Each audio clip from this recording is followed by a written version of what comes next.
አሁን ባለንበት ዘመን ወንድ መሆን ቀላል አይደለም።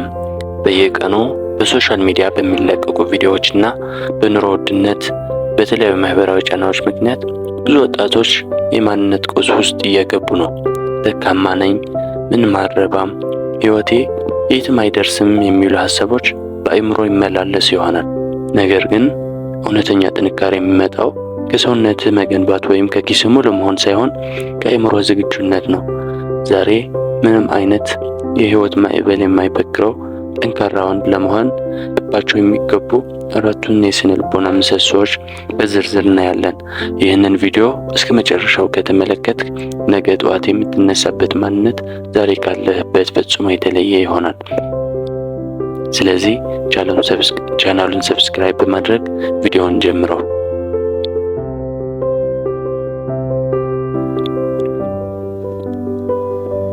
አንደኛው ምሰሶ የባህሪ ቁጥጥር ወይም ደግሞ ምን መቀየር እንደምትችል ማወቅ። የመጀመሪያው ምሰሶ በአንተ ቁጥጥር ስር ባሉና በሌሉ ነገሮች መካከል ያለውን ልዩነት መረዳት ነው። ፀሐይ ስለሞቀች፣ ዝናብ ስለዘነበ ወይም ሌላ ሰው መጥፎ ቃል ስለተናገረ የምትናደድና ቀን ሙሉ የሚበላሽብህ ከሆነ አንተ የአካባቢ ባሪያ ነህ ማለት ነው። ጠንካራ ወንድ በአየር ሁኔታ፣ በኢኮኖሚው ወይም በሰዎች አስተያየት ላይ መቆጣጠርም እንደማይችል ያውቃል። እሱ የሚቆጣጠረው የራሱን ምላሽ፣ የራሱን የስራ ትጋትና የራሱን ስነ ምግባር ብቻ ነው። በአንተ ቁጥጥር ስር በሌለው ነገር ላይ ጉልበትን አታባክ። ሁለተኛው ምሰሶ ኃላፊነትን ሙሉ በሙሉ መውሰድ። ሰበብ መደረርን ማቆም አለብን። በአሁኑ ሰዓት ያለበት የገንዘብ ደረጃ፣ የጤና ሁኔታ ወይም የፍቅር ህይወት ደስ የሚል ባይሆን እንኳ ጥፋቱ የኔ አይደለም ብለህ ሌላ አካል ላይ ጣትህን አትቀስር። ምክንያቱም ጥፋቱን ሌላ ሰው ላይ በጫንክ ቁጥር ህይወትህን የመቀየር ስልጣኑም ለዚያ ሰው አሳልፈ እየሰጠ ነው። እዚህ ቦታ ላይ የተገኘሁት በራሴ ምርጫ ነው፣ ስለዚህ እኔው ራሴ እቀይረዋለሁ ብለህ ሙሉ ኃላፊነትን መውሰድ አለብን። እናም ሙሉ ኃላፊነቱን ስትወስድ እውነተኛው የወንድነት ኃይልህ ይነቃል። ሶስተኛው ምሰሶ ከምቾት ቀጠና መውጣት። ራስን ሆን ብሎ አስቸጋሪ ነገሮች ውስጥ መክተት ነው። አእምሯችን ሁልጊዜ የሚፈልገው ምቾት፣ አልጋ ላይ መተኛት፣ ቲክቶክ ማየትና ጣፋጭ ምግቦችን መመገብ ነው። ነገር ግን በእነዚህ ነገሮች ውስጥ የደከመ ማንነት እንጂ ጠንካራ ወንድ አይወጣም። ሆን ብለህ ራስህን ፈትን። ጠዋት በማለዳ ተነስተህ ስፖርት ስራ። ሰውነትህ ሰነፍኩ ሲልህ መጽሐፍ አንብብ። ከባድ የሆኑ የዲጂታል ክህሎቶችን ተለማመድ።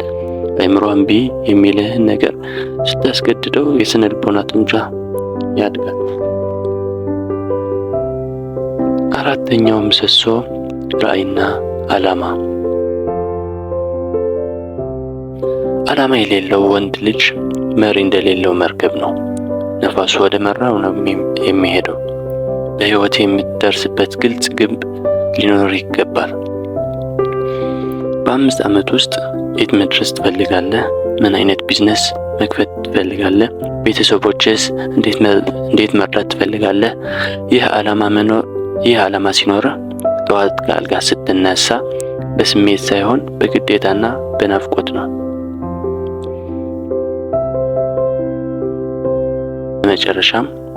በስተመጨረሻም ወንድሜ ጠንካራ ወንድ መሆን በአንድ ቪዲዮ ብቻ የሚመጣ አይደለም፣ በየቀኑ የምትከፍለው ዋጋ ነው። ዛሬ ካየናቸው አራቱ ምሰሶች ውስጥ አንተ በአስቸኳይ መገንባት ያለብህ የትኛው እንደሆነ ቁጥሩን በኮሜንት ላይ አስቀምጥልኝ። ይህ ቪዲዮ ለሌሎች ወንድሞች እንዲደርስ ሼር፣ ላይክ እንዲሁም ሰብስክራይብ ማድረጉን አትርሳ። ለራስህ ክብር ስጥ፣ ጠንክረህ ስራ። በሚቀጥለው ቪዲዮ እስክንገናኝ ሰላም ቆይልኝ።